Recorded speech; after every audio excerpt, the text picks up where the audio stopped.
Hello, and welcome to episode 36 of the Great Canadian Hockey Podcast. As Aiden and I have been talking about all week, we're coming off of what we feel is our best banger of an episode last episode. So we'll hope we can live up to those lofty expectations here. And speaking of my co-host, Aiden Sarah, how are we doing, fella? How is the Great White North treating you? I imagine it's getting a little chilly over there. Okay, so it snowed like today for the first time. We're recording this on Monday, October 23rd. So it snowed a lot. Now, James, you would think, right? Like all these people that live in Alberta, they, they're not all new to the province, right? Like there's people who have lived through multiple years here. So you'd think that like the snow being a thing wouldn't be the most surprising thing in the world. And then people would have winter tires and or cars with all-wheel drive and not make the roads terrible, because I had four-wheel drive and winter tires but nobody else seemed to. So driving around today was a nightmare. I don't understand how everybody can just not, like, I think 3 car accidents happened outside the office today just because people can't stop and would rear end each other. Like, I don't understand how every year this happens. And like, how do you drive in this if you've lived in Alberta for more than a year? You know what I mean? And It's this is just your second winter there. How's this one stack up to last year so far? it's earlier. That's the bummer. Is it did not snow in October last year, as far as I can remember. I'm pretty sure it was an unusually late year. Um, but yeah, I don't enjoy, like, stepping into ankle deep snow in the morning when I completely just wasn't ready for that at all. But it's okay. However, this does mean that it's going to be a snowy Heritage Classic that I'm going to go to next week. Hey, that could be a plus. That could be pretty cool. You know what wouldn't be cool is Connor McDavid not playing in that game. Oh, So okay. Well, I guess we've got some hockey talk right off the hop here, as this is a hockey podcast. All right. Well, let's lead off there. Aiden. Connor McDavid out 1 to 2 weeks, I believe. yeah, now Jay Woodcroft did say that he's not ruling out McDavid for the Heritage Classic. I would be surprised if he does play for a couple of reasons. Those outdoor games, man, like we saw Sidney Crosby famously in a Winter Classic get hurt. The adverse conditions just make it a more sporadic game. It's a less controlled environment, right? So when you have somebody who's potentially nursing an injury, you actually probably don't want them playing in that game, right? Because at the end of the day, this is a regular season game. And it's a regular season game early in the year where the Oilers not only have high expectations, but they've struggled out of the gate. So I would be surprised if he played because of this injury. Obviously, every fan in attendance is going to want to see him play. Um, but James, the Oilers, man, I don't know. I don't know what to say anymore. Like, if I feel like the criticisms here are going to be the same ones that are always the criticisms of the Oilers. And what do you think? Is it is it as simple as they need to improve team defense and goaltending? Because like I feel like we're kind of beating a dead horse with that, right? How long can we keep saying that and not saying it is an issue as a whole? Maybe um, a compound effect of things not getting fixed and all of these things becoming habits. How long are we going to sit here and say they just need to improve these two things and everything's going to be perfect? I understand what you're saying, but Cody Cece's on the second pair with Darnell Nurse, right? So it's and as good as Darnell Nurse can be, that's a defense pairing that I don't have a lot of faith in their defensive ability, right? Vincent Desharnais is still in their top six, and I don't have a lot of faith in him either. Brett Kulak's a decent 6'7" guy. Matthias Ekholm and Evan Bouchard makes a solid first pair, but that's a defense six that needs a strong goaltender to backstop them, and they don't have it. Right, Jack Campbell and Stuart Skinner both look very shaky going into this season. I I don't know, man. Like I think there needs to be something significant that happens here. The Ekholm trade was something significant. I think what what could the Oilers get for Ryan Nugent Hopkins? Um, I was really not ready for that question. And I don't feel like I have an answer for you because my mind immediately goes to, okay, what's a player's value in assets? Let's start talking draft picks slash prospects, and then we can go to hockey trades from there once we've determined value. That's the way my brain works on that front. And I don't know what is he worth? A couple first rounders in a prospect? Yeah, yeah, 2 first round picks and an A prospect, B prospect that for a Probably hundred like probably point like a player. B plus, A minus prospect. Yeah, no, I do like that. Now the thing is, you're not trading him to a team that like that trade between Edmonton and the other team that would be taking Nugent Hopkins. Edmonton doesn't want that package, right? They No, no, want no. So you start thinking of, okay, what is it defenseman slash goalie slash defenseman goalie combo that's worth that? no, I know what you mean. Like it's hard because what you're basically needing to do and honestly James, like I'm looking at a team like Columbus. They're a team that wants to take a step forward, and I think Nugent Hopkins can help them. They have a surplus of defensemen, right? Like I think that's where the first call should be from the Edmonton Oilers. And I know you don't want to trade Nugent Hopkins, and that was You really don't want to trade Nugent Hopkins. yeah, and that was pretty off the cuff in terms of but that's kind of representative of what I'm talking about of what Edmonton needs to do. Because like Matthias Ekholm, that's a big get, but at the end of the day, it's still not like you need that trade. You need that big thing to happen because it feels like they're going in circles every year. It's they get close. It's like, oh, they just need a small improvement in defense or goaltending, and then we're back to square one, right? Is Ryan Nugent Hopkins worth Travis Sanheim and Carter Hart? I would say yes. I just don't know if The the financials need so much tweaking. So many other things have to go in there. well, there's that. I was more gonna say, are the Philadelphia Flyers as an organization right now and where the team is in the position to be making that trade? No. Yeah. So that's kind of where, That just makes you so limited in your options, right? Like, yeah. is Ryan Nugent Hopkins plus asset A, B, or C worth Thomas Chabot? I don't think Ottawa makes that trade I don't think anyways. Ottawa makes that trade either. I'm just trying to Yeah. think who has a surplus of defensemen. Yeah, well, and Ottawa's left side is Shabbat, Chikrin, Sanderson, so it's not a flawed line of thinking to maybe target one of those left shot D. Yeah, I think we could sit here for a long time and come up with random Nugent Hopkins mock trades. I'm more just saying that's what I think the Oilers need to do in terms of gravity. That's the size of a thing they need to do because these small add a player, Hope Broberg takes a step, Brett Kulak acquisition kind of moves aren't working. They're just not. Like this is a win now team that is struggling out of the gate, and if they continue to struggle, kind of need a big boom into that roster. Totally, totally. I see what you mean. And I mean, just to very lightly spitball before we move on here, what can they move that isn't Ryan Nugent Hopkins that can help them add one of these pieces? Well, you'd have to start looking at a Dylan Holloway, right? A That's the Dylan only thing that came to Holloway, mind for me. yeah, or a Ryan McLeod. McLeod's a solid B prospect, right? Middle six upside.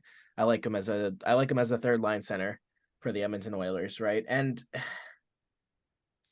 Philip Broberg's value is starting to dwindle a little bit. They have Reid Schaefer in the prospect pipeline.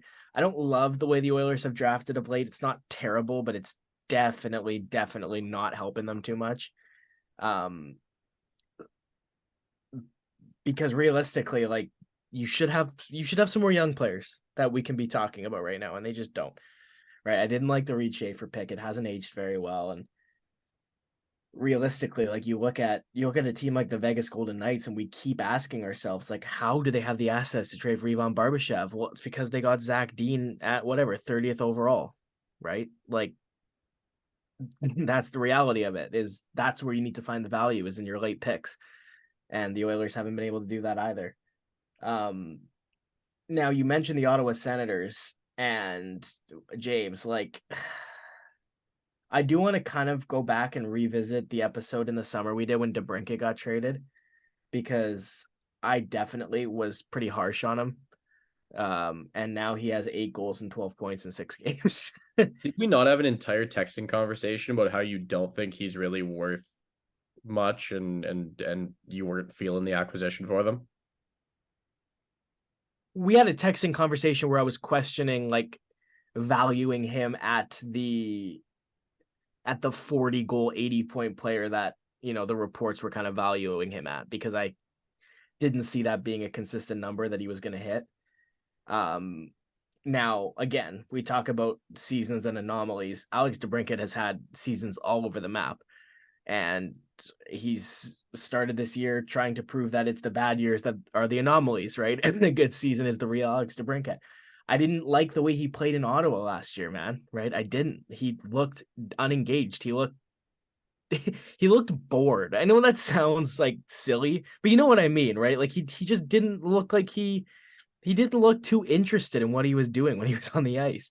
But 6 games in, man, him and Dylan Larkin look unreal. Larkin's got 3 goals and 11 points. DeBrincat's got 8 goals and 12 points. And the Detroit Red Wings are getting some good production out of Shane Goss just bit randomly. He's point per game through 6 games. Andrew Kopp, Joe Veleno. I wanted to shout out Michael Rasmussen.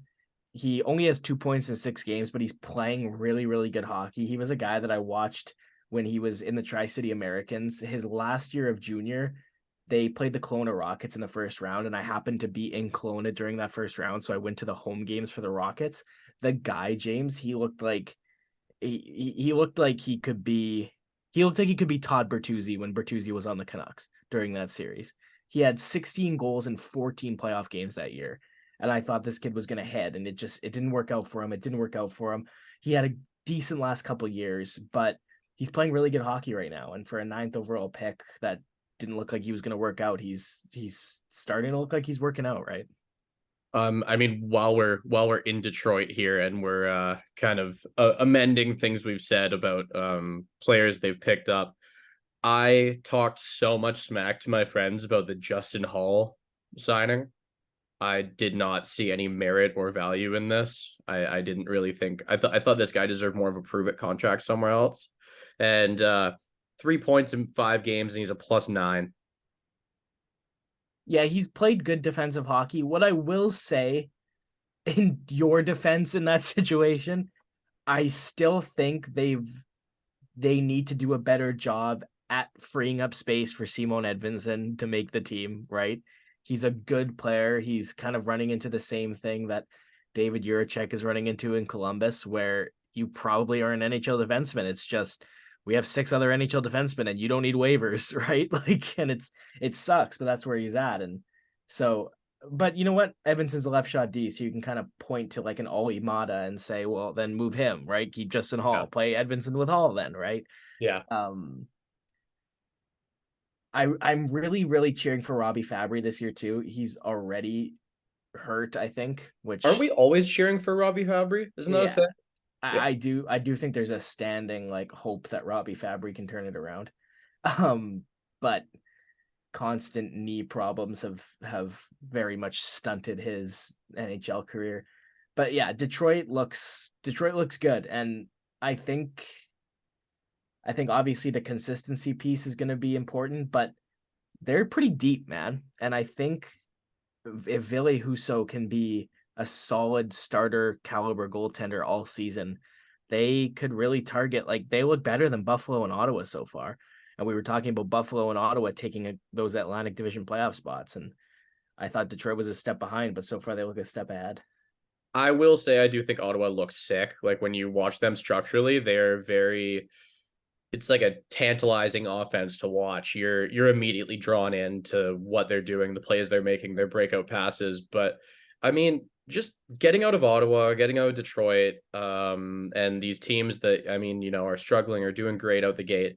I think just as a whole, we don't have this in our rundown, but how nice has this start of the season been?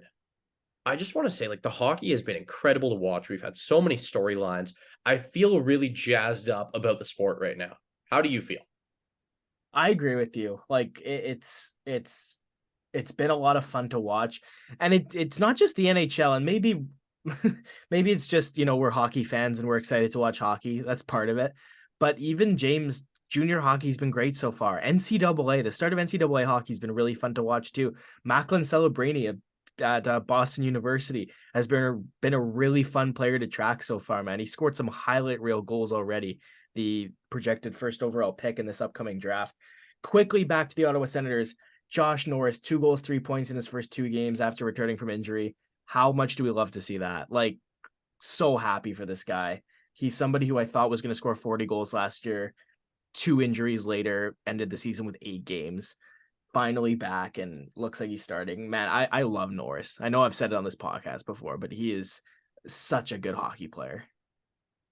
I mean, we were getting to that point where I was just thinking, are we going to see a career out of this guy, or is it just going to be injury after injury? And yeah, like you said, this is something we love to see. This is a storyline to cheer for and a storyline to keep an eye on because when a guy comes back from things of that kind, when they're overcoming adversity, that's must watch.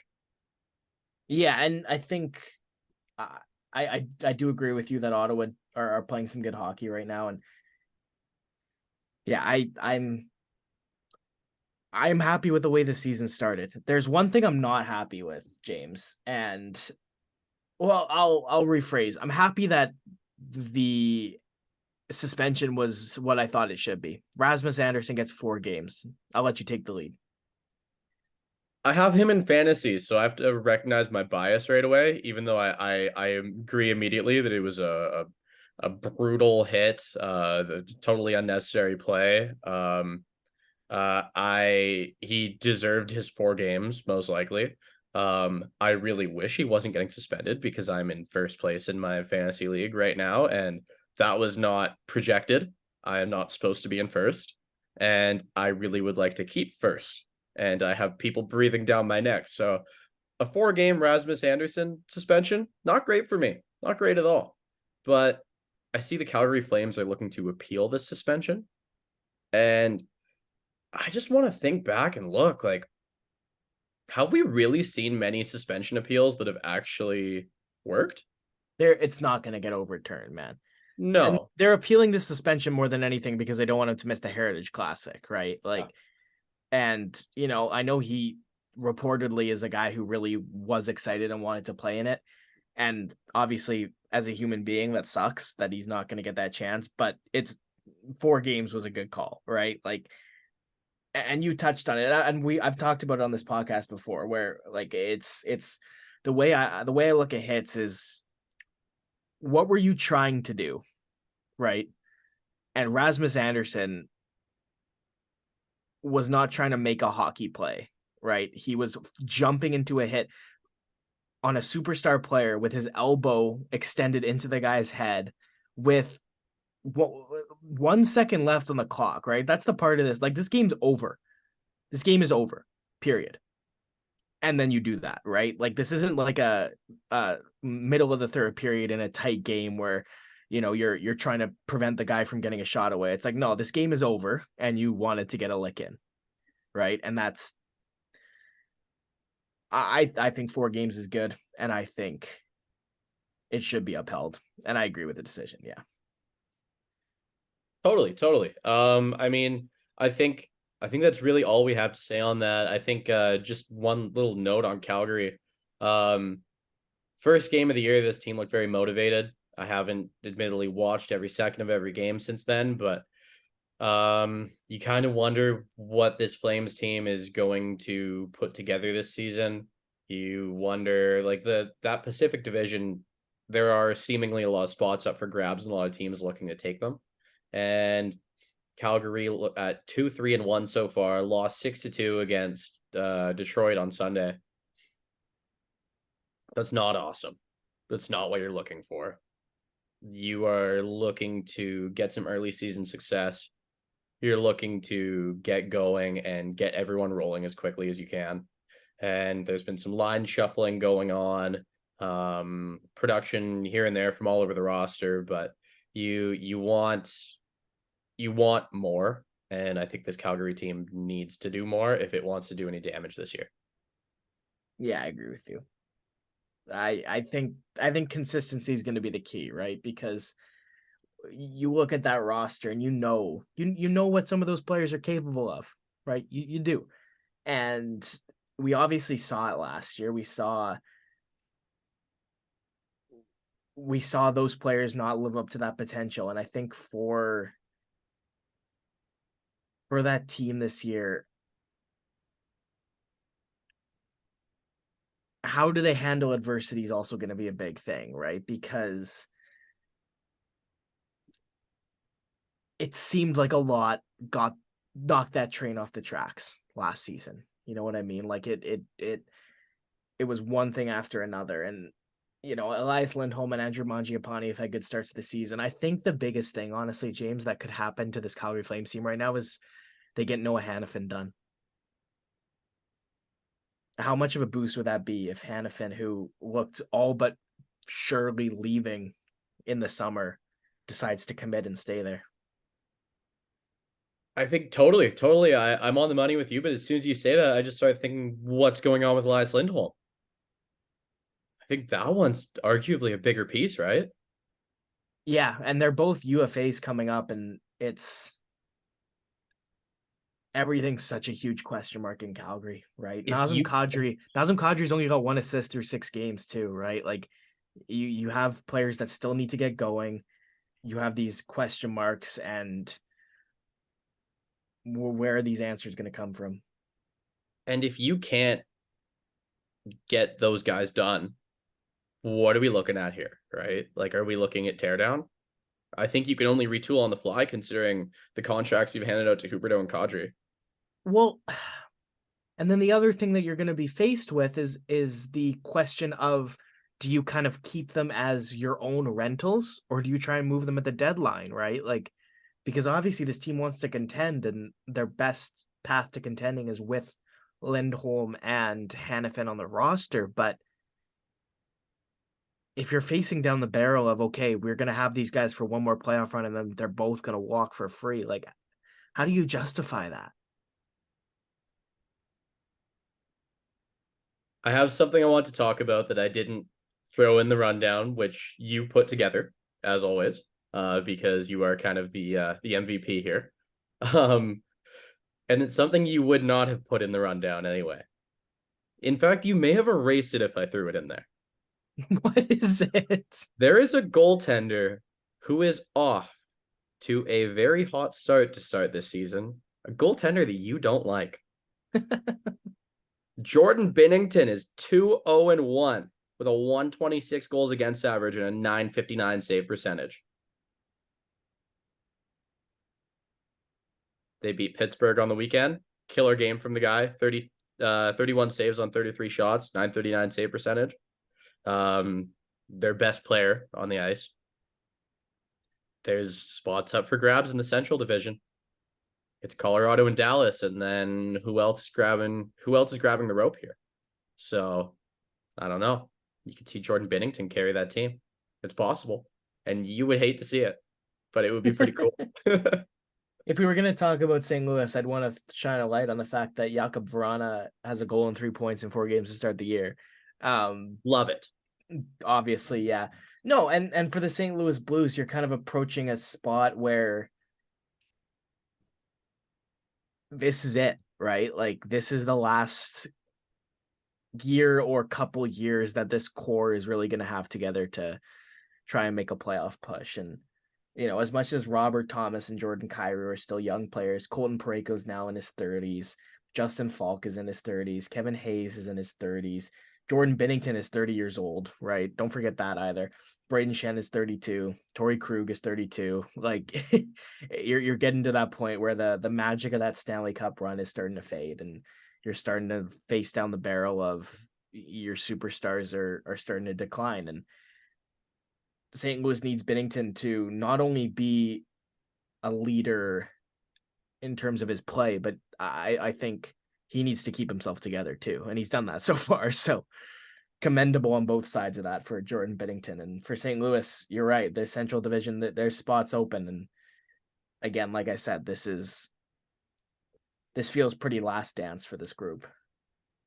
Yeah, and it's like it's wild to say that because they're not like a big contending team or anything like that, but it's true. We've seen weirder upsets in playoffs where teams put something together. So yeah, but I know you want to talk about Jack Rathbone. Let's get underway with that one here. What do you got to say?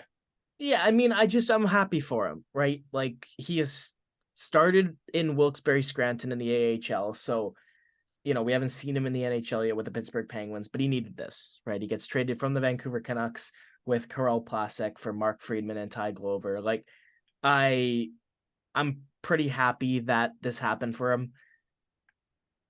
It was becoming very obvious that it just wasn't going to happen in Vancouver. Rathbone's 24. He's a very talented defenseman, and I think if you put him in the right spot with the right fit, he could have a legitimate NHL career, and I hope that happens in Pittsburgh. I have a lot to say about this one because I don't feel like it's the right fit. I Now, don't feel like it's the right fit at all because currently Pittsburgh's third pair left D as of last game is Ryan Shea, who battled and earned a spot on that roster. P.O. Joseph did not play. They also have Ty Smith, who they are not playing in the NHL. This is such a backlogged left side. They signed Ryan Graves in the offseason. Like it's Marcus Pettersson has a spot on that team.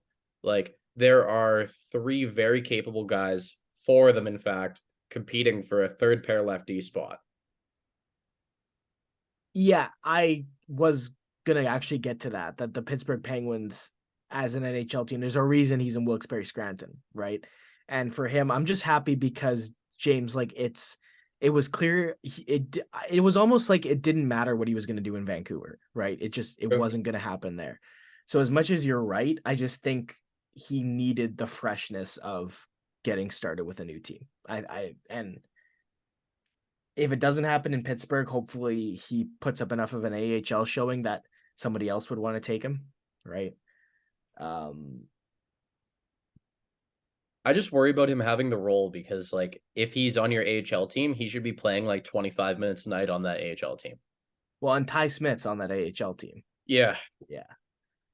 I can't believe he didn't get claimed, man, on waivers. I still can't believe So weird. Nobody took a chance on that guy. Like after that first couple years he had in New Jersey, like he looked like a good defenseman, and it just isn't working for him. What are you gonna do, right? I think it's this next couple years for both of these guys that we're talking about, and Ty Smith and Jack Rathbone. This is make or break hockey here. Well, Okay, so explain NHL draft decentralization, James. oh yeah, my favorite thing to explain because it's such a great idea. Such an awesome idea. And I hope people detect the sarcasm in my voice It's because terrible, man. as I'm about to outline, this idea sucks. More or less, they want to make it more similar to the NFL draft, where most of these players are not on site. These teams do not have all of their staff, scouting, management on site. It is not a massive event and spectacle in a city where an arena is transformed into a floor full of draft tables and a big screen and all of this stuff getting done on the fly and all of these discussions, heated discussions and franchise altering discussions happening. Like they want to make this a more so virtual event where yes, it is televised. Yes, it is still a broadcasted thing, right? Yes, it is still a date marked on calendars, but you're not going to see all of these guys putting on the jersey and walking up to the podium. You're not going to see all of these great things, and You're not going to see on the broadcast GMs from different teams walk up to a different point in the room and discuss something, and then Commissioner Gary Bettman saying, "It looks like we have a trade to announce."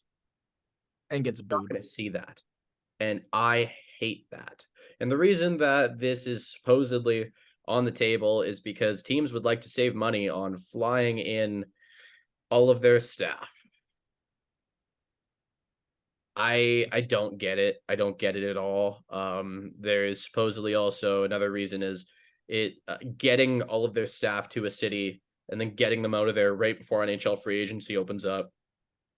Supposedly that's an issue as well, but honestly, I think this is one of those things that's not broken enough to fix. Yes, those may be some barriers that teams are seeing and that the league is seeing, but the benefit of having this event and the benefit of having this event for your players, for your fans, for everything in between, it so far outweighs the dollars you're throwing on some fights.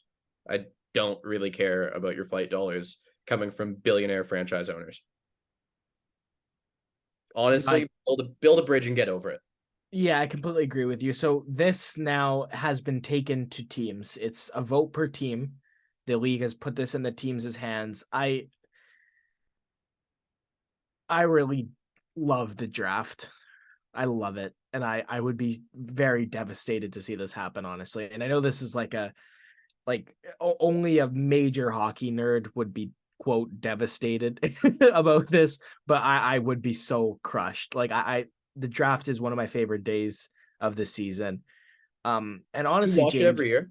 I every year I can, yeah. Yeah, same, same. Well, and I'm such a hockey nerd, man, that sometimes the background noise that if I need background noise, if I'm playing video games, if I'm whatever, if I'm working in the office on something and I just don't feel like listening to music, my background noise sometimes will be just finding old drafts just to listen to what the analysts were saying about the players at the time, right? I'll just have it in an ear. I've fully just done that before in my house. My dad's walked in to me sitting in our living room with like the 2013 NHL draft on and been like, "What the hell are you watching?" It's like, "Oh, watching Nathan McKinnon get picked." Actually, that's a true story. Um, and I love to see the families' reactions, right? Them stand up in the crowd, and Connor Bedard and Andrew Cristall give each other a high five when Cristall went in the second round last year. Like every little piece of it, and we kind of did a decentralized draft because of COVID in 2020, and it just wasn't the same, right? It wasn't the same. And I really, really hope they keep the draft as is because it's something that is currently being done right, I think. In fact, I want to take it a step further. I want them to step up the draft. I want them to make it even more of a spectacle. I want the draft to be an event that is must see broadcast. I want them to have, I don't know, throw a concert in there, like in between round 1 and 2 or something. Like I want some reason that teams are encouraged to trade. I don't know what that would be, but teams are more encouraged to make moves at the time. I want this to be I want this to be the best day of these kids' lives. Like I want all of this on full display. I want more storylines and background interviews and um little videos of on each player done. I know we already have that with a lot of the top guys, and then players getting interviewed by a small panel after usually a couple picks after they're picked. Um, I want more done. I want this to be an all-in approach. I don't want us to dial back. Like, why are we taking away from something that's already great that we could probably make better? It doesn't make any sense to me at all. I agree with you, and I definitely I think expanding the draft has some significant value to it. I think you make it kind of like just like a league event, almost like a have the fans be able to buy tickets to like this big, almost like this expo, right? Like this teams are just in groups and you have like lines for autographs and you get to just like a meet and greet with some of the players, and you know what I mean, like it's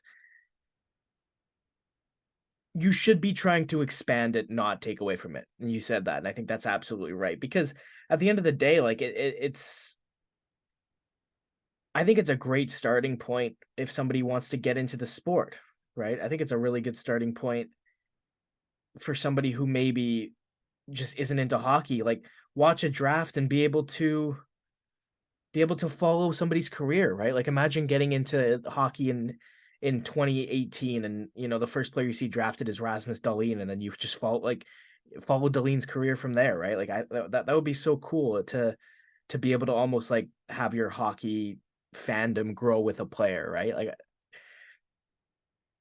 And I've even got another idea. Like, how about the night before round 1 and 2 of the draft?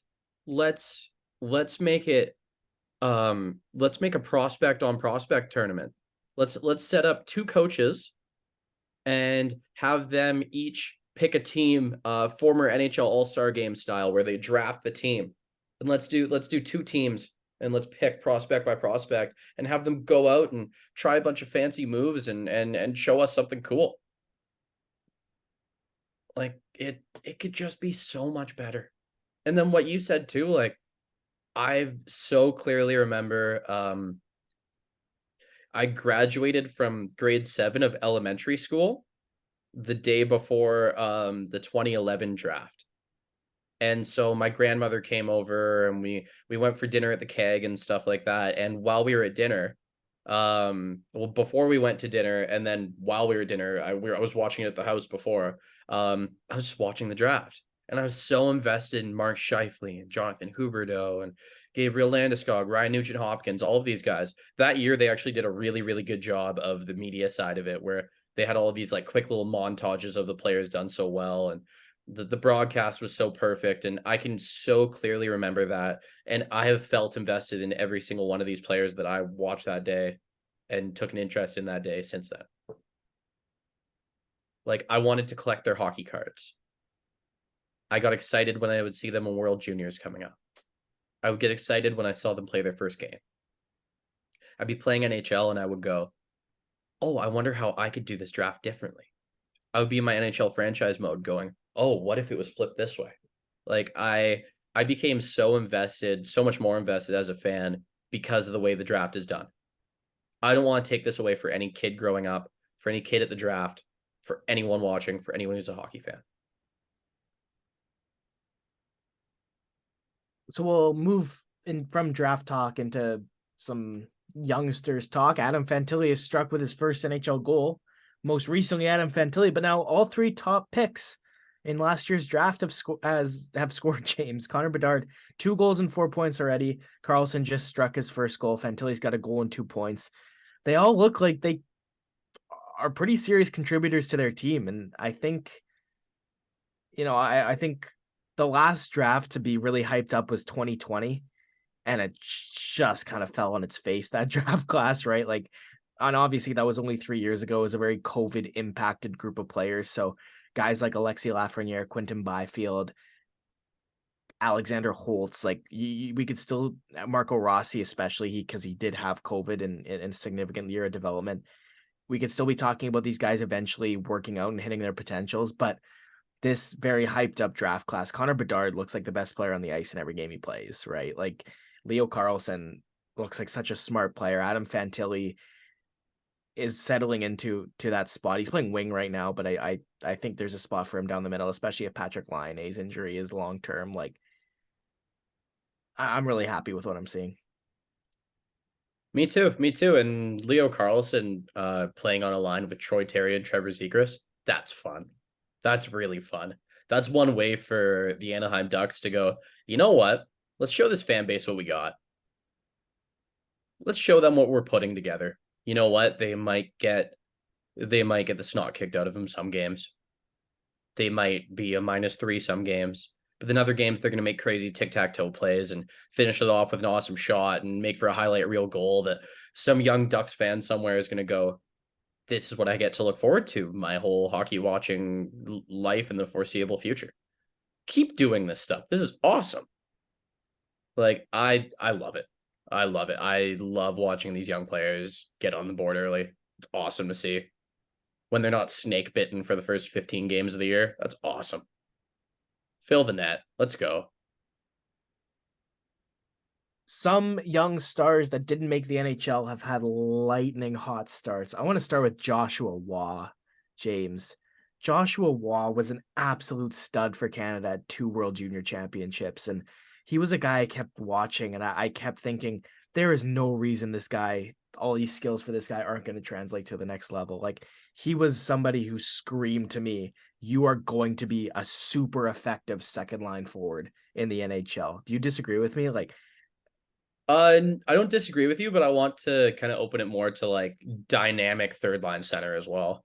yeah, and for him, 3 goals and 8 points in his first World Juniors, 5 goals and 11 points in the one last year, back-to-back gold medals. He didn't make the Montreal Canadiens out at camp, but he's starting with a Laval Rocket, 5 goals and 11 points in 5 games. His first 5 professional hockey games ever. He's got 5 goals and 11 points in the second best league in the world.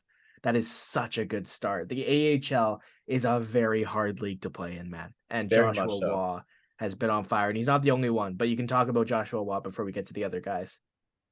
Well, I kind of see an interesting scenario for him here. Like you look at Uri Slafkovsky not off to an awesome start. You look at Kirby Dach going down with injury. Both those things happening in Montreal.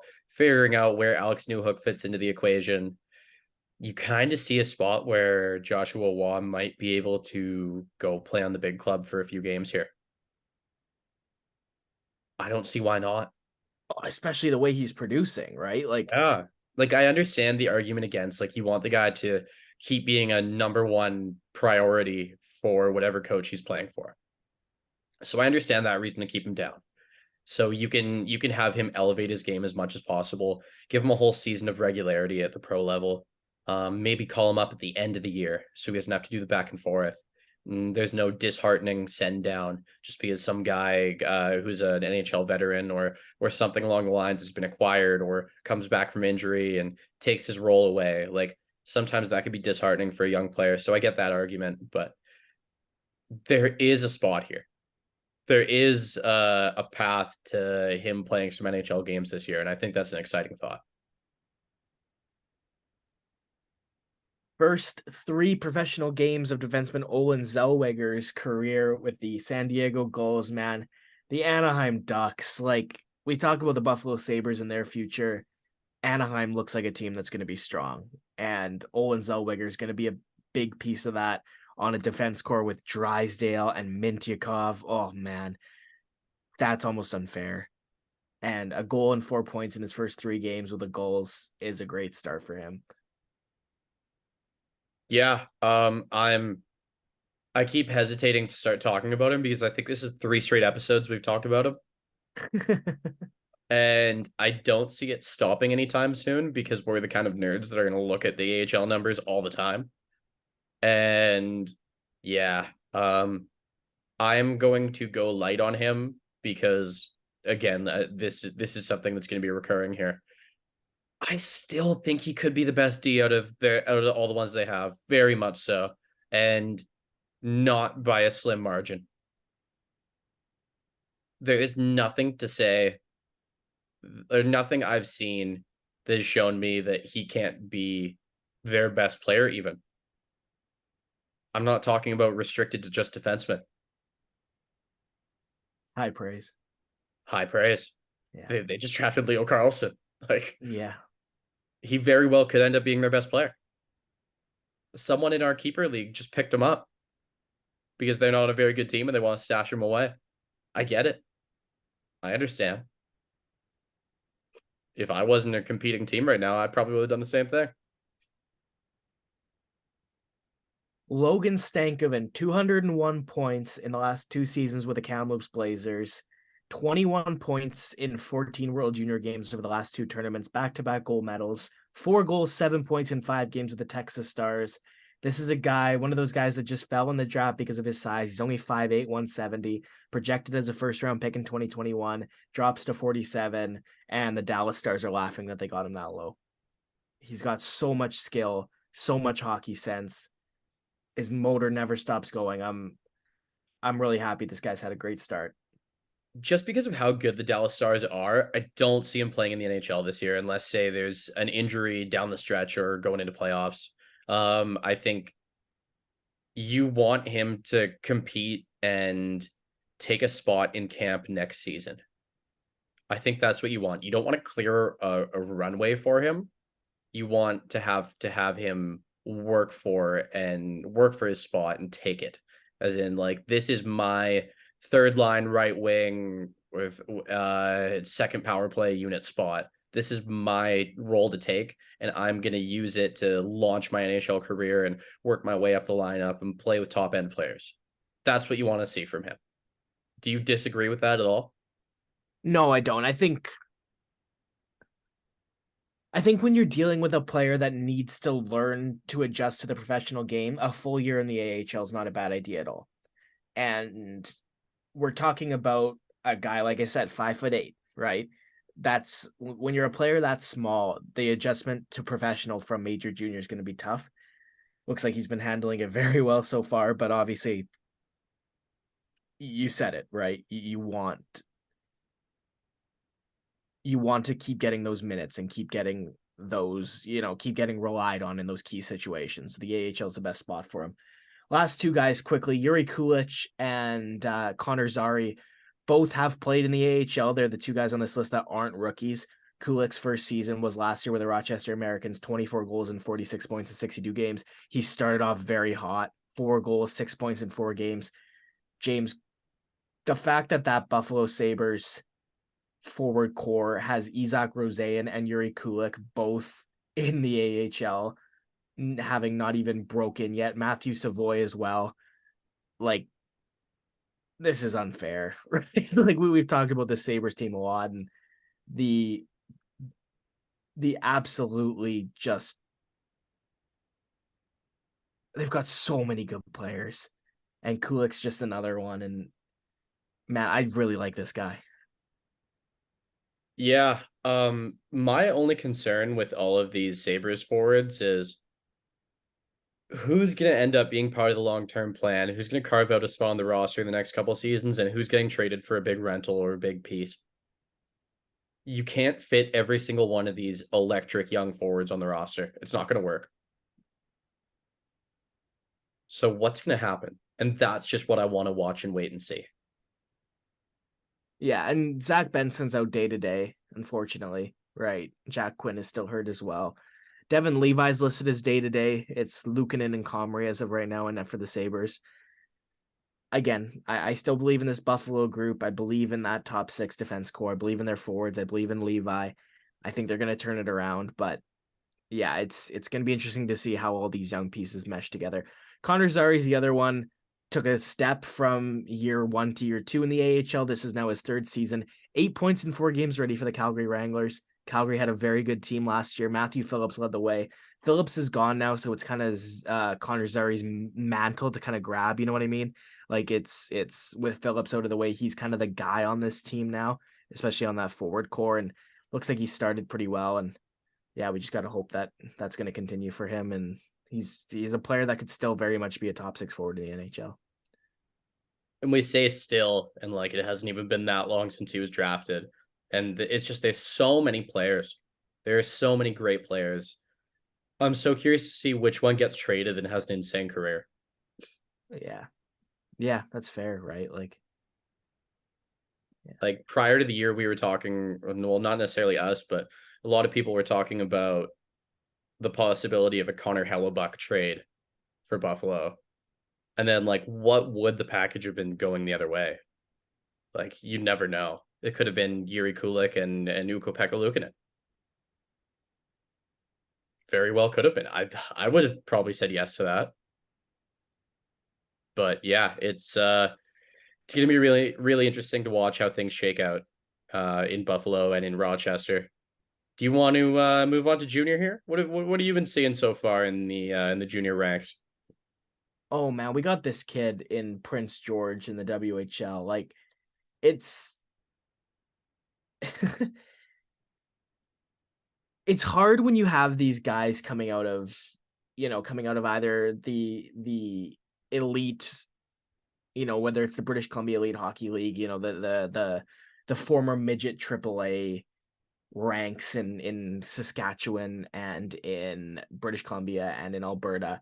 But this kid, Tarek Paraskak, Lethbridge, Alberta native, he was on the CSSHL first team All-Star last year, 32 goals and 66 points in 30 games.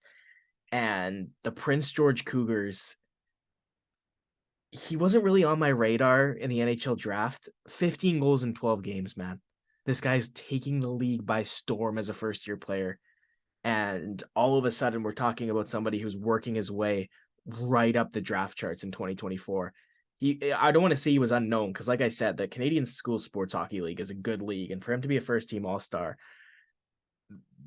that's a really, really notable achievement. But he has played so well for Prince George to start this year, and he has played himself into first-round conversation. And sorry, where was he ranked going into the season? I didn't have anything on him, right? Oh, Like he wow. was just prospect eligible for the draft, right? And he was a 78th overall pick by Prince George in the Bantam draft. And Has there been a big growth spurt or something like that? Like, why are we seeing this out of him? James, it's all about fit, right? It's all about fit. It's all about opportunity. He had a great year with Edge School last year, and he's just getting the chance in Prince George to excel, and he's excelling, right? Like we've talked about it on this podcast before, that the talent gap between players that make it and players that don't in hockey isn't that big. It's all about opportunity and fit and how comfortable you are and who you're playing with and how many chances you get and who your coach is. And for Paraskak right now, like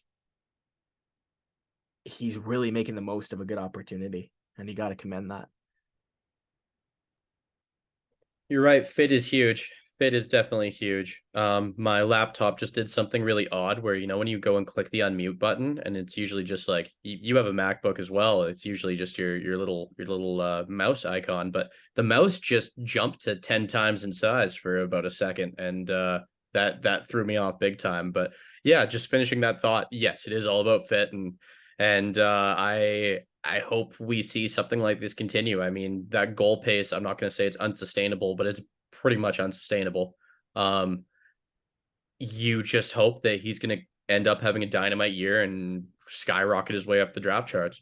Let's see what he can do. Sometimes you catch lightning in a bottle and keep going for years. Sometimes you catch lightning in a bottle and you're drafted early and it's not something you can keep up, but let's hope it's all positivity for this kid going forward. So speaking of lightning in a bottle, Blackfalds, man, holy crap.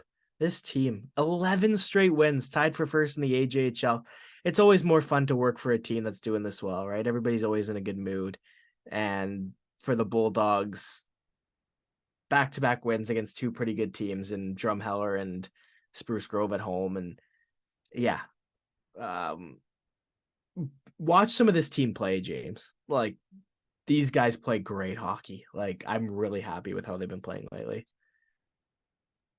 I mean, have you ever been on the other end of it where you're working for a team that's historically bad for the year? Yeah, That's always like what I wonder what that's like. yeah, and I think you almost the thing that I've never been is on a team that had the high expectations and then underperformed.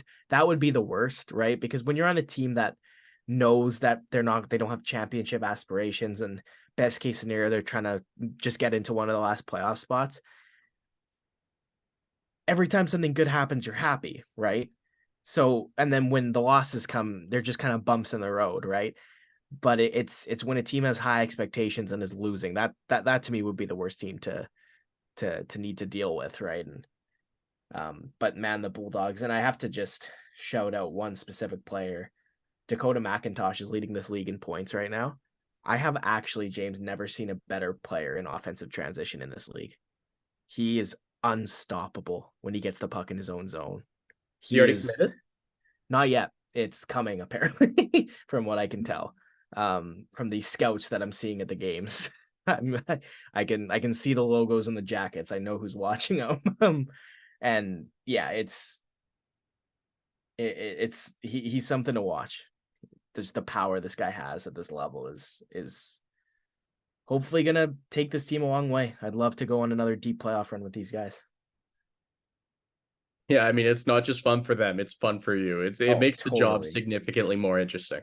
Oh, and just the games, man. The playoff games that mean something. There's nothing like it. There just isn't.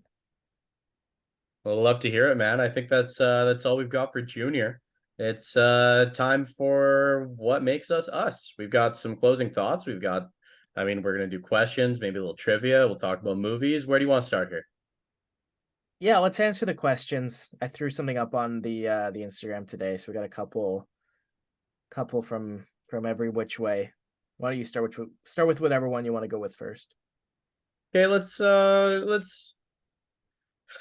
with a really easy one. Pineapple on pizza, yay or nay? Where do you stand in? Where are we going here? Well, I don't mind it at all, and I think we've talked about this before. yeah, like I don't mind it, and I don't really understand the the adamant opposition to it. If I didn't like it, I don't think I'd be like vehemently, like fundamentally against it the way everybody else seems to be. Okay, well, I am very much pro pineapple on everything. If I'm getting like pub nachos done up, I want pineapple on them. I will put pineapple on pretty much anything. If I'm cooking some chicken breasts, say I'm marinating them in teriyaki, I'm cooking them with a pineapple slice on top. Like I will put it on anything and I will die on that hill. Um, I am I am overly and outwardly a pineapple on pizza and everything guy, but also as a man in his 20s that is single and is on dating apps, you see that a lot of people have their bios as give me your opinion on pineapple on pizza. And honestly, it's a losing battle having that there for both the person giving you their opinion and the person asking their opinion. Because, for one, you're starting off with a boring conversation with someone you don't know. And then it's a boring conversation that someone likely has a passionate opinion on. So I I would like it if people stopped doing that, but I would understand if they didn't because as humans we can be kind of boring sometimes. So I'm a no go on the heated discussions on them, but I am a go on the pineapple itself. Death row meal. Okay, this is a complicated one for me. This discussion came up when I was at work or sitting in a room somewhere. I don't remember. It's been a recent discussion for me. And I always, when I'm ordering takeout, I like to order sushi because I can have multiple different things. I like to be able to pick at like 6 or 7 different things. That's my ideal meal in any scenario. I love the idea of a 3-course meal where every course is like slightly below medium size because you get to enjoy everything to its most. And that's like why I love Thanksgiving, Christmas dinner, like the traditional turkey dinner type beat, because there's like 9 different awesome things on the table, you know? So for me, it's a full-on smorgasbord buffet style. Like I'm on death row and I'm walking up to the table and grabbing I got I got like some spicy prawn roll. I've got chicken strips. I've got like 2 or 3 different dessert things. I've got a couple different kinds of appetizers. I've got a few different kinds of meat there. I've got maybe when you go to a nice restaurant and they have that fancy like oily parmesan brussels sprouts kind of thing going on, like I want a billion different appetizers. That's my death row meal. I want every appetizer you could possibly think of handed over. I want to taste everything possible, especially if this is my last moment. What do you got? I love crab and lobster, and I don't get to have it much because it's expensive. So, like, probably that just, and I think part of it too is like I said, like it's something I really like that I don't get to have much. If we're just talking like my favorite food, I love a good Mexican restaurant, and maybe it's a plate of enchiladas with like rice and beans and everything. Yeah. But actual death row meal, I feel like I need something more decadent than that. So yeah, Hmm. some good shellfish. Okay, cool. Well, on the shellfish note, whether it's this coming summer or a summer after in the foreseeable future, we'll take you to the island. We'll get you out in the Alberni Inlet on my uncle's boat, and we'll pull out the crabs from the traps by hand, and then we will take them, boil them, and we will cook them and do them all up, and you can pick it apart yourself and get the full proper experience. Yeah, West Coast as it gets. that'd be sweet. That'd be It's perfect. very, very satisfying. Very much. Okay, so let's go. Let's do worst tape job ever. Um, when Kevin Fiala was a rookie, and I used to do this when I played ball hockey, and it was acceptable because it was ball hockey. This is not acceptable to do on the ice. He had just like one strip of hockey tape on the front of his blade and nothing else. That's very much like a roller hockey thing to do because you don't want the tape on the floor because it kind of messes with your stick handling. But in ice hockey, it's terrible. I hate it. I hate looking at it on a stick. That's the first one that comes to mind. What's that thing that Tyler Bertuzzi does? Oh, that's the thing he does. He goes no knob. He can tape a knob on top. No handle, no tape up top, nothing. Oh, okay. I got you. Yeah, Yeah, the stuff on the blade doesn't bother me as much, but like having a knob on the end of your stick, like whether you're one of those guys who does the curled up like candy cane style strip of the thin strips, like sure, whatever, but like no knob. Is that not a safety hazard? it's bizarre. It's a bizarre choice. I I just don't get it. I don't understand the fascination there. Is it just to be different? I have no idea. I mean, regardless, that's what it is for me. Yeah, I would hate it. I couldn't. Like, it would just Like you feel see so all the weird. players, you see all the players on the bench, and the knob of their stick, like if that's the way they hold their stick up, like there's no knob there. That's just wrong. And like, does it not? Do you not like lose grip at the end as well? You would. Yeah. Like, and it would feel weird because he doesn't have like a, not only does he not have a knob, he doesn't have anything in the top of the stick. So it's just like Nothing. open.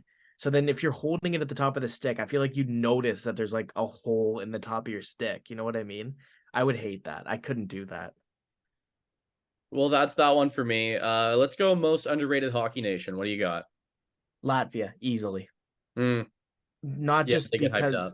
yeah, like, not necessarily because of like the quality of like their players or their national team or anything. That country loves hockey and they don't get enough credit for how much they love hockey. If you watch Latvia hockey games in Latvia, like the crowd and it's awesome.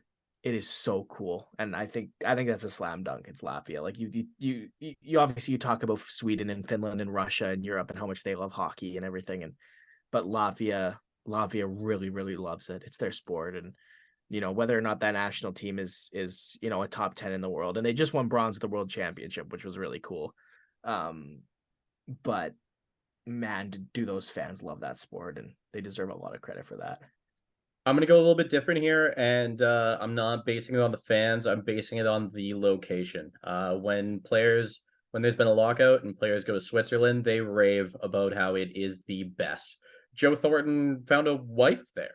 And every player has talked about this is just the best thing ever.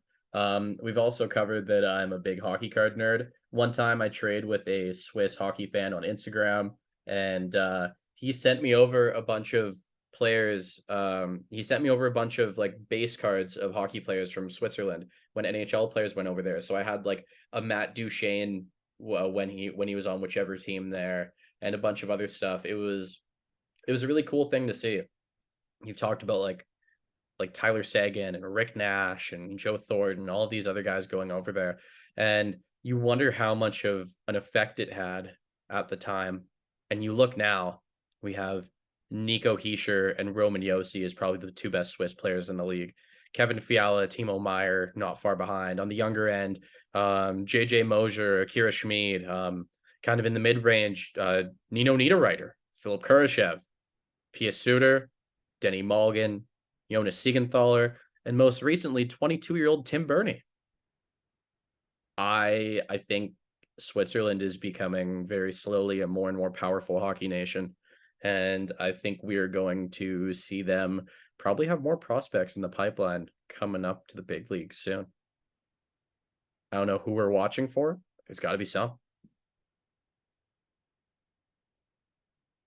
All right. Who will be the season's first fired coach? You go first. I'm not sure, man. I hate cheering for this. I don't want to see guys lose their jobs, but like, I don't know. You always say the who's on the hot seat, uh, power rankings of coaches to get fired on whatever sports app you use. And I hate reading that article because usually it's like, okay, who has the worst situation and the most pressure this year? And then a lot of the ones I read this year had Mike Sullivan near the top. And that just doesn't make any sense to me. Like, I don't get it. The guy's one of the longest tenured coaches, most accomplished active coaches. Leave him be. Like, no, not at all. You could take a look at a team, a middling team. You could go St. Louis. You could say Craig Berube. He's been there a long time. And that's one of the criteria usually is has this coach been there a long time? And where are they going? Are they going to a place where this coach was most successful with this roster? Well, that roster's not there anymore. I don't know. I felt like if he was going to get toasted, it would have happened already. So, who will be this season's fired coach? I am not picking a name. I'm breaking the question and saying it will happen in December. There will be a team that is doing below expectations in December, and a coach will get fired very early on in December. That's my prediction. Yeah, I think I was giving this a lot of thought today. I think Craig Berube is probably the leading contender for me. And you're right that like the team's different. I think that's kind of the problem, right? Like it's a whole new group really. Like there's obviously the leftovers from the team that he won the Stanley Cup with, but it's a lot of new players and if that's just not a fit, that's just not a fit, right? Um I completely agree with everything you said. Like it's a bummer to see this, right? Like we remember what happened with Bruce Boudreau last year and how like that clearly like negatively affected him and yeah. Berube's my answer, but I do like the direction you took with it.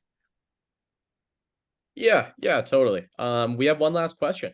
I'm gonna let you answer it first because I'll probably dissect it further, even though it's such a simple one. How did James and Aiden meet? How did this story start? How was the Great Canadian Hockey Podcast born without us knowing?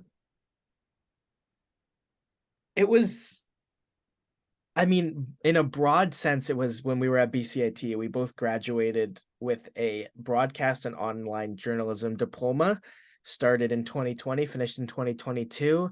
Really, James, and you can correct me if I'm wrong, I'm pretty sure it was the beginning of our second year in like the radio rotation when we were in that room together.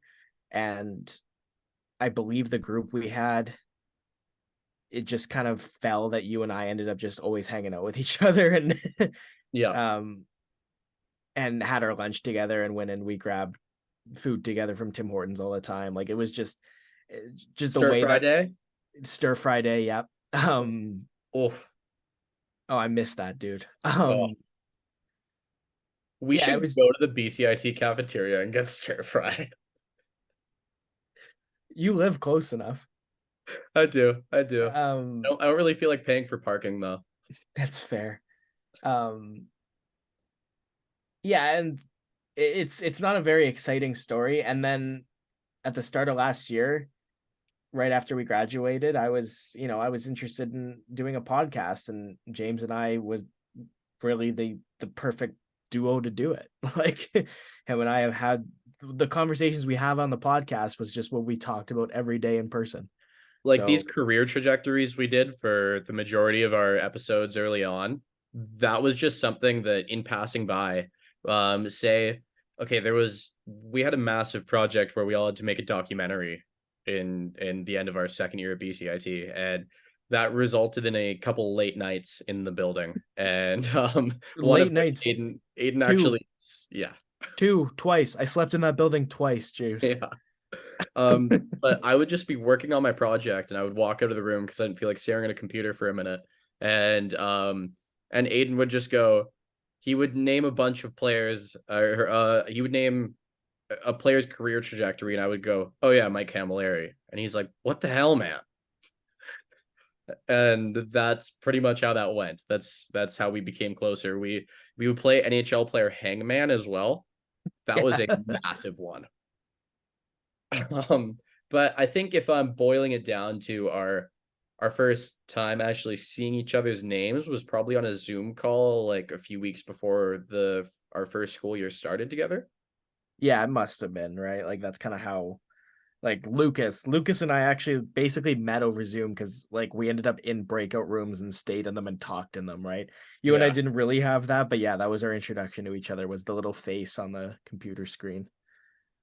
Yeah, I can photographically remember that exact moment, and I'm like flipping through all the people on my phone on the little mini screen, and I'm going, I wonder who I'm gonna be friends with out of these people. And I just remember going, I have no idea. Let's see how that goes. And then because it was during COVID and a lot of our learning was virtual that first year, we were split up into four subsets among all the people in our programs. And I mostly only spoke to the people in my subset because you only really went into the building with them. You only really talked in classes with them as much. And but yeah, then it came around a second year, and as luck would have it, we became great friends, and here we are.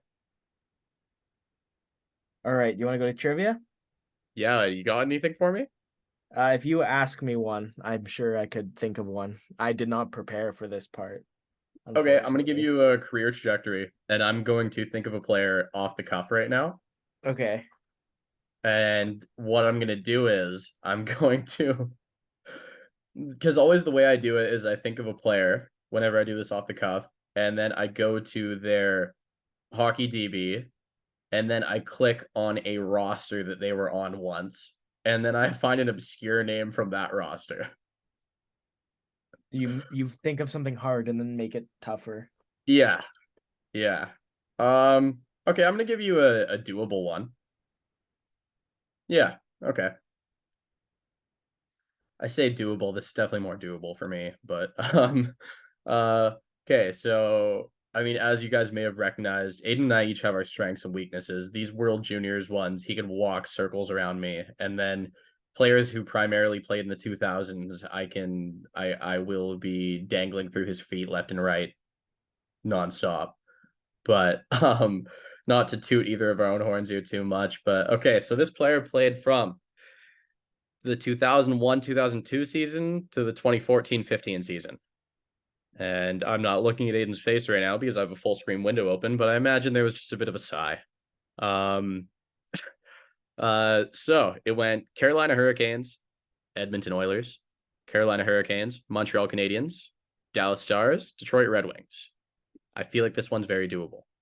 Again, here's what happens. There's a name that pops into my head, and then like I half dismiss that name, but I'm not sure. But then it's really hard to like have a different name end up in my head, right? Like it's I'm hyper fixated on one player, and I'm pretty sure it's him. And instead of dragging this out, I'm gonna say Eric Cole. Bang. Nice maneuver. Nice Nice. maneuver. Okay. I remember he And had 1 year with David Desharnais where they both like went off on Montreal's yeah, first line. Yeah. yeah. Okay, I'm gonna give you there's three here because I compiled three names. Okay. Okay, so this is an active player. NHL career started in the 12-13 season. Um, so career went Dallas, Ottawa, Calgary, Washington, Edmonton, Vancouver, Detroit. And when I say active player, that just means the player has not announced retirement. This is screaming goalie at me. And I have a name in my head, but it doesn't check every box, so it's not him. Like Anders Nilsson was in my head, but I know for a fact. And You are so far off. Like you I couldn't be know, further off. I know, and like I think three, if not four of those boxes are checked, but they're definitely not in that order either. um, like at least like he definitely played for Ottawa and Vancouver, and I think Edmonton. Um, and his career started around that time. So I'm gonna actually stand by that as like a initial thought, but it is not my guess because I know it is wrong. I just am defending myself a little bit. The reason it couldn't have been Anders Nilsson is because there's no Islanders. Yeah, they drafted him, I know. Yeah, he played games. Would you like a hint? Sure, give it to me then. This player was not drafted by the first team, the Dallas Stars, because he was traded there before he played his first NHL game. Are gears turning? Did that one help? Yeah, yeah, because I can almost like, oh man, like there's a piece of me that like almost I've got this trade in my head that I'm like, oh, was it this specific trade? But I don't think the timing works. Sorry, repeat the hint again. Oh my god, I confused myself with my hint. My hint is actually inaccurate. Okay, then I know who it is. Then I do know who it is because it was part of the Jason Spezza trade, right? Uh-huh. Okay, it was Alex Chase on then. Yeah, I gave you that Yeah. one. I Yeah. Me messing up my hint gave you that one. It did. Well, because it started get me thinking about trades around that time with Dallas, and I was like, oh, the Spezza trade. But it's like, okay, no, but it couldn't have been because he went from Dallas to Ottawa. And if he Yep. wasn't drafted by Dallas, So you were right to question my hint. yeah, I was gonna say, Okay, are you ready for player number 3? sure, yeah, yeah, yeah. So this NHL career spanned from the 2000-2003 season, sorry, the 2002-2003 season, up until the 2017-18 season. Career goes Montreal, Columbus, Ducks, Leafs, Ducks, Avalanche, Ducks. Again, there's just this name, and this happens every time where there's the name in my head, and it's hard to shake. And oh man, I just 3 stints in Anaheim is hard. Oh yeah. I think I know who it is though. I just cannot remember him in Columbus at all. But I know he checks at least 2 trips to Anaheim and Toronto and Colorado. Francois Beauchemin. Yep, that's right. Bingo. Sweet. Yeah, he had 11 games with the Columbus Blue Jackets at the start of the 05-06 season. Yeah. See, it wasn't even like the first Anaheim. I just remember him as a Leaf, a Duck, and an Av. And then I was pretty sure there was at least a return trip to the Ducks. Yeah, that hint was going to be that it was very briefly a mighty duck and not just a duck. I don't know if that would have helped. No, I just like that one. Yeah. Okay, well, you got some for me? Well, I was gonna talk about this. So I don't know if there's anybody listening to the podcast that has come here from the YouTube channel or not. If you are one of those people, that's awesome. I really, really love that. The context is like since I was like a kid, like we're talking like 14 or something, I have just had this YouTube channel. It's called Canada Owns Hockey, and it's really kind of grown into something I never like wanted it to be, which was something that like ends up feeling like a responsibility for me. But every year I pump out just like a bunch of World Junior content. And again, like we've talked about mental health stuff on this podcast. Um, I have a mood disorder, and that often leads to me like going through phases of things. um, I'm in this very, very intense World Junior phase with his YouTube channel right now, where I'm just pumping out a bunch of videos for me to post during like the different World Junior seasons coming up. So every piece of trivia that's in my head is about the World Juniors. So I said that to get there, but also I know there's people that listen to this podcast that are like listening to us to try and get into hockey, James. Maybe isn't the best thing they could be doing because we're idiots. But if you are one of those people, go check out that YouTube page because the World Juniors is the best way to get into hockey. It is the most passionate, raw, you're playing because you love the game, high level of hockey you can find. It is so amazing. And so keeping with the theme of World Junior Hockey Championships. And again, like we talk about this like being my bread and butter, so it's hard for me to gauge like what's a realistic question to be asking James. I know I asked him about the MVPs before. Oh no. I will give you the years and the team that won the tournament, okay? If I'm giving you a year and a team, this team won the tournament in overtime in the final. And I want you to try and name as many goal scorers you can. Are you ready? So I'm going to go since 2010. Oh God. So backwards. 2023 Canada, 2022 Canada, 2016 Finland, 2014 Finland, 2012 Sweden, and 2010 USA. How many of those overtime goal scorers can you give me? 2023 Bedard. Oh, already, dude. Oh yeah, that's wrong. Well, 2022 is Kent Johnson. Yeah. 2023 was that Logan Stankoven? It was Dylan Gunther. That's right. I started seeing the handedness of the shot, and I was like, Logan Stankoven, right-handed. It was right-handed. You got that, yeah. Yeah, because that's where I went immediately, and that's why I went, okay, Bedard, Stankoven, Stankoven. yeah. Yeah. Just go down the list of right-hand shots. Wait, now I've got 2016 Finland. Yeah. Puljujärvi. It was Kasperi Kapanen. Uh, Was that again, wraparound? I'm going right-handed player on that roster. Yeah. I love that you went here because this is already my weak point. 2014 Finland. Okay, I'm going to circle back to this one. What was the last one? Last two, 2012 Sweden and 2010 US. Okay. 2012 Sweden. I watched this game. I can see where I was where I went when I watched this game. It was on a really small TV in my bedroom in Lynn Valley. You remember those big boxy TVs that everyone had in their basement? Oh yeah, dude. I had one of those for way too long. My dad was late to the flat screen party. Yeah, this boxy TV, I got a lot of life out of it, and I can still hear the noise it made when you turn it on if the volume wasn't up. And then you get your hand near it, and there's that static. Okay, 2012 Sweden.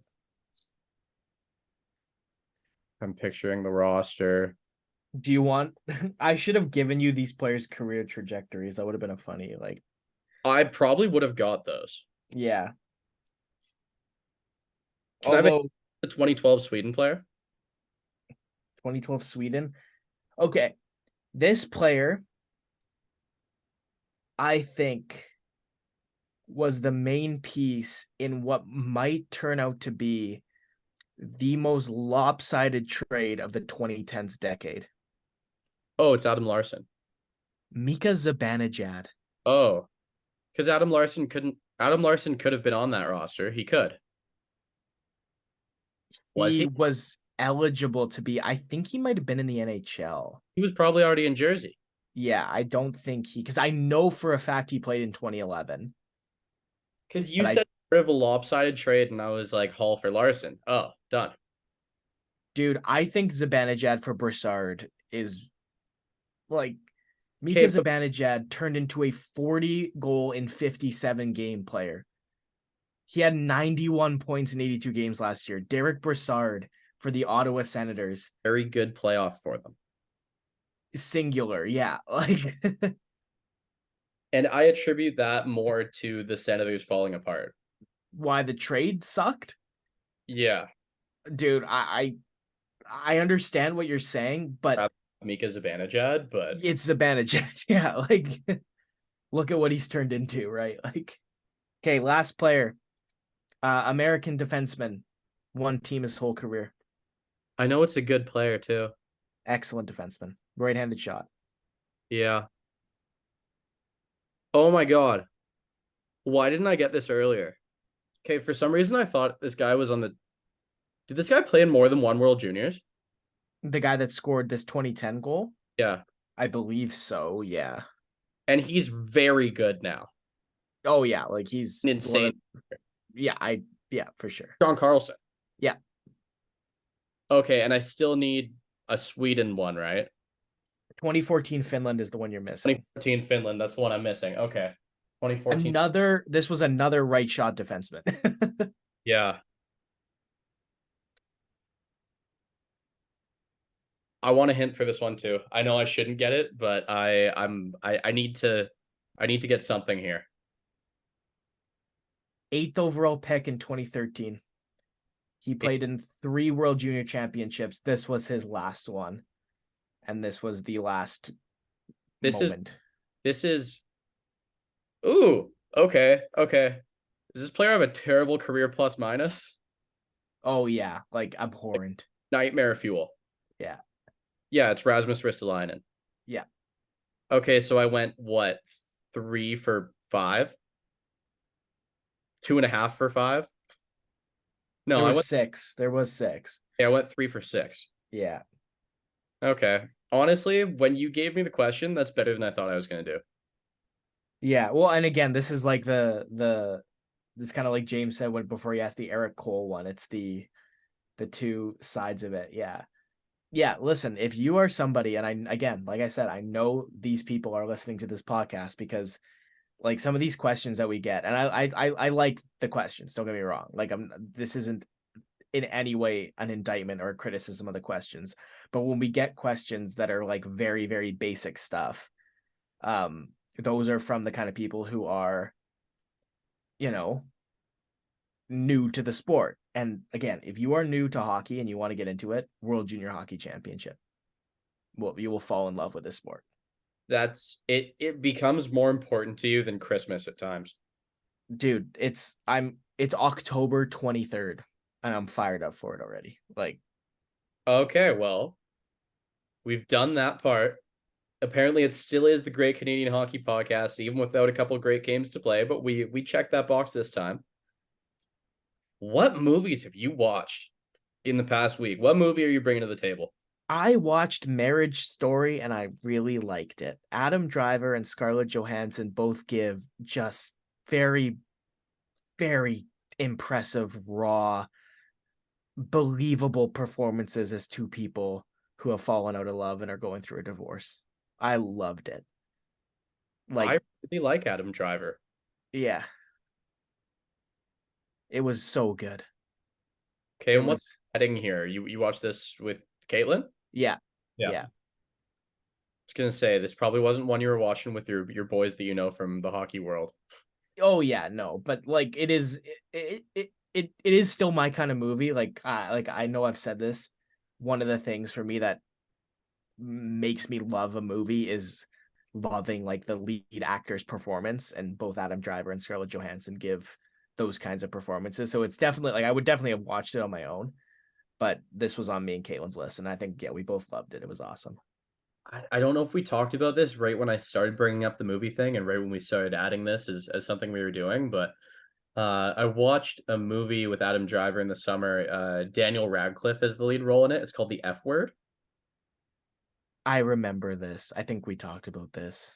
Phenomenal flick, and that's what made me want to check out more Adam Driver movies because we've talked about it before. I am a Star Wars nerd. Obviously, I saw him in that, but guy was kind of handcuffed writing wise from being able to put on a top end performance. And yeah, like he is deceptively funny, great at drama, great at conveying emotion. Like I want to see him in more high end stuff. I agree with you. So my movie, I checked a major one off the list. It wasn't Gone Girl. I haven't done that yet, but I have a good friend of mine, and we kind of redid our movie lists so that we each have our critically acclaimed list, and we have our overlap there as well.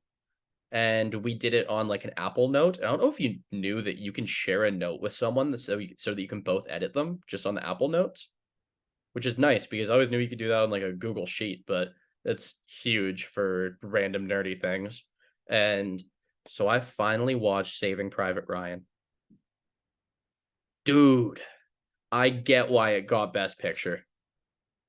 Like, wow. Okay, and so the last war movie I'd watched before that was Dunkirk. And Dunkirk was hyped up to me as being potentially Christopher Nolan's best movie. And I was so let down just because of that comparison. It was a phenomenal flick. But when I get told it's Christopher Nolan's best movie, possibly, we've got a pretty high bar there. Like a very high bar. Like I hold Interstellar and the Dark Knight movies in very high regard. And like Dunkirk just didn't compare to those. It just didn't do that for me. It didn't make you care about the characters enough.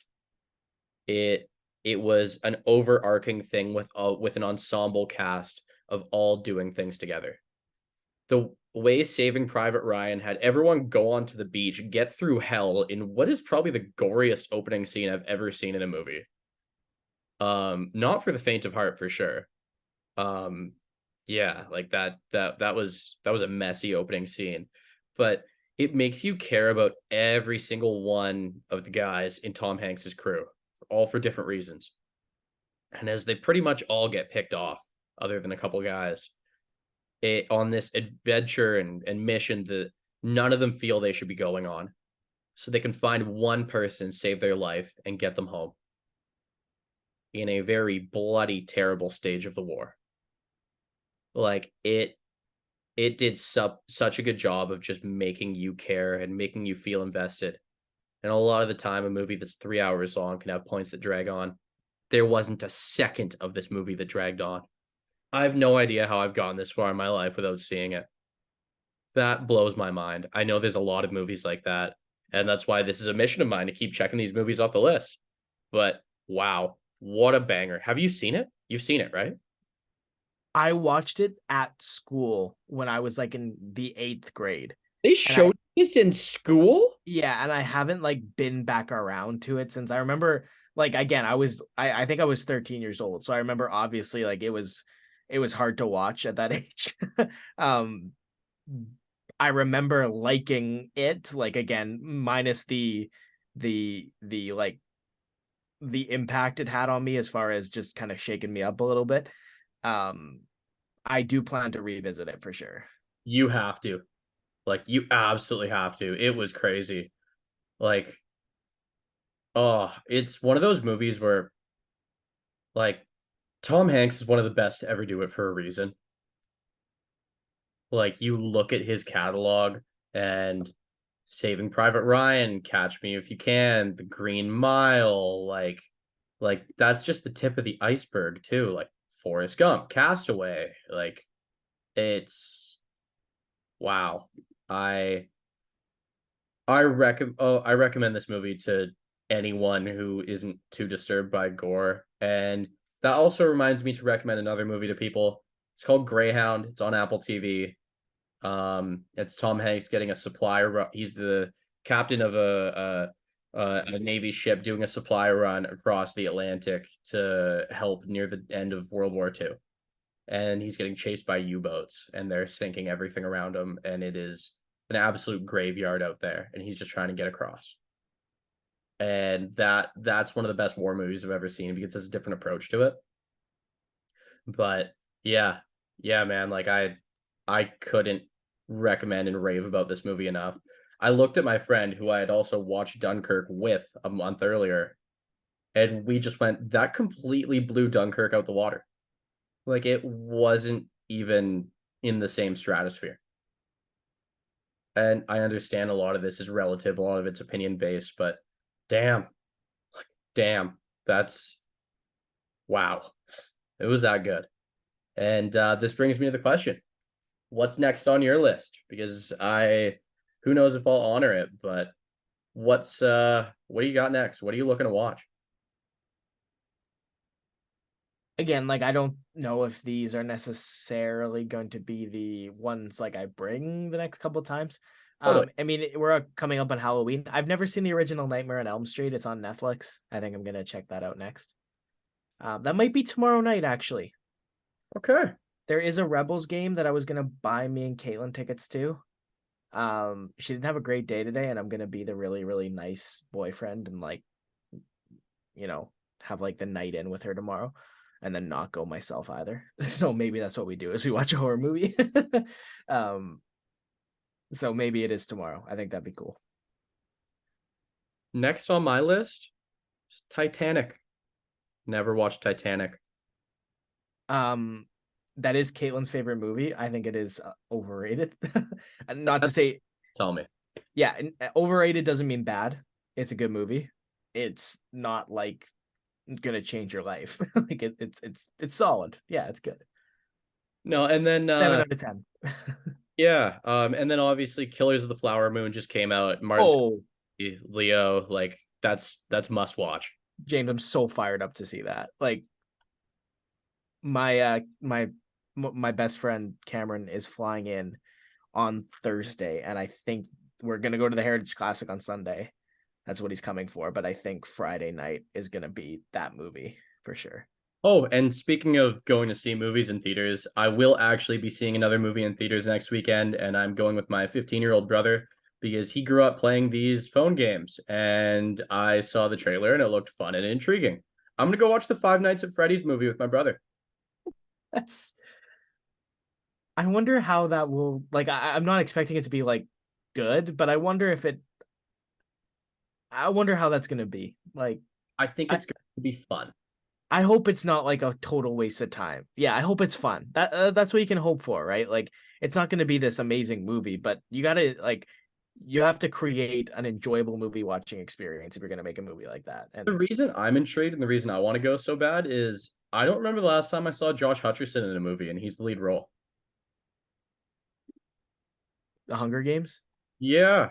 yeah, And but like that's the one that comes to mind. back then he was also in like Journey to the Center of the Earth, Bridge to Terabithia, like remember we were kids, Zathura, I do not remember that. I uh, cannot say. RV with Robin Williams. He was a voice in Polar Express, like kicking Was in, he really? he was in all of these movies. Wow, I don't know if that would have clicked. And yeah, he was just in everything when we were growing up. And like all of those random Disney movies where it's like some dogs or something. Yeah. Like he was just in a million movies and then now you don't see him in anything and he's I don't know, he's like 30 something now. So I'm excited to see what he's going to do. And with just a movie that's fun and a movie that is centered at kids who grew up playing some games that no one our age has ever really looked at. So, yeah, I think that's all I got unless you have anything else to add. No, no. That's a good way to end it.